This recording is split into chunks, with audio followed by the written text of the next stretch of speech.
తల్లిదండ్రులకి చిన్నప్పటి కంటే ఇష్టం అని చెప్పని బాధపడుతూ ఒక పక్కన కూర్చొని ఉన్నాడు వినాయకుడు. ఎందుకంటే నా సంగతి తెలుసు కదా, నేనేమో నడవలేను, నా వాహనం ఎదుట, నేనేమో మరుగుతుగానే లావుగా ఉంటాను కదా, అందుకోసం చెప్పని ఇచ్చారు నాకు ఇటువంటి పరిష్కారాన్ని పడుకున్నారు. నాకు హామీ వెంటనే వచ్చన్నాడు కదా, తల్లిదండ్రులకి మించినటువంటి దైవం ఎవరు కూడా లేవు. ఈ యొక్క భూలోకంలో నారాయణ మంత్రానికి మించినటువంటి నామస్మరణ ఇంకొకటి లేదు నాయన. అందుకోసం ఈ యొక్క తల్లిదండ్రులకి కూడా ప్రదక్షిణ చేస్తూ ఓం నమో నారాయణాయ అంటూ ప్రదక్షిణ చేయమన్నారు.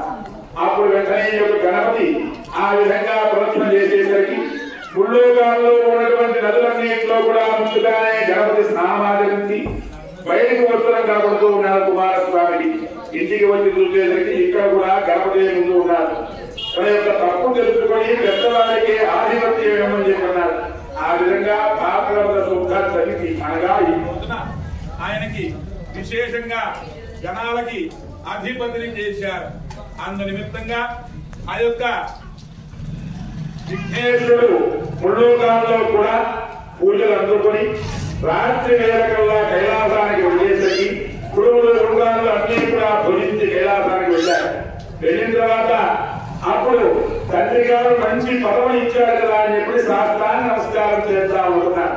అనుకునేసరికి పొట్ట సహకరించగా కాళ్ళు కింద ఆడితే తలకాయ ఆడట్లేదు, తలకాయ ఆడితే కాళ్ళు ఆడట్లేదు.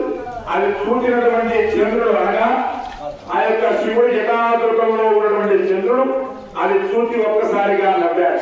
నవ్వేసరికి దృష్టి దోషం వలన గణపతి యొక్క బొత్స భాగం అంతా కూడా పగిలిపోయి కైలాసంలో ఉన్నటువంటి అన్ని చోట్ల కూడా పురుగులు ఉండ్రాలు మొత్తం కూడా దొరుకుతూ ఉన్నాయి.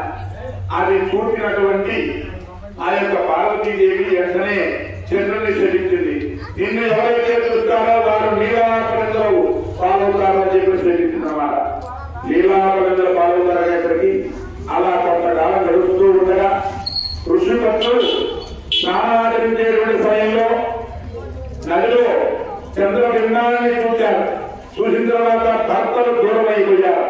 ఇది అంతా కూడా తెలుసుకున్నటువంటి పార్వతీదేవి శాపం అని చెప్పని పార్వతీదేవి దగ్గరకు వచ్చి వేడుకునేసరికి పార్వతీదేవికి అలా కూడా తన యొక్క కుమారుని బతికించిన తర్వాత అప్పుడు పార్వతీదేవి ఏమన్నంటే వినాయక చవితి రోజు ఎవరైతే చంద్రుని చూస్తారో వారికి మాత్రమే నీలాభరణలు కలుగుతాయి అని చెప్పని అప్పుడు వారికి శాపాన్ని కొద్దిగా వివరించిందన్నమాట.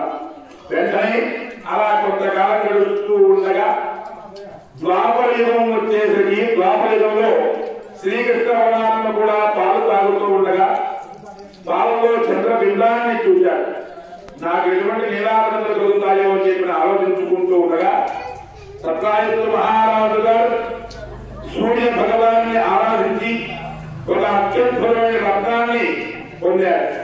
ఆ రత్నం రోజుకి 8 బారుల బంగారం ఇస్తుందన్నమాట. ఆ రత్నాన్ని కృష్ణ పరమాత్మ పూర్వంలో అడిగితే ఇవ్వలేదు. ఇవ్వకపోయేసరికి సత్రాయుడు మహారాజు గారి తమ్ముడు ఏం చేశారంటే ఆ రత్నాన్ని మెడలో వేసుకుని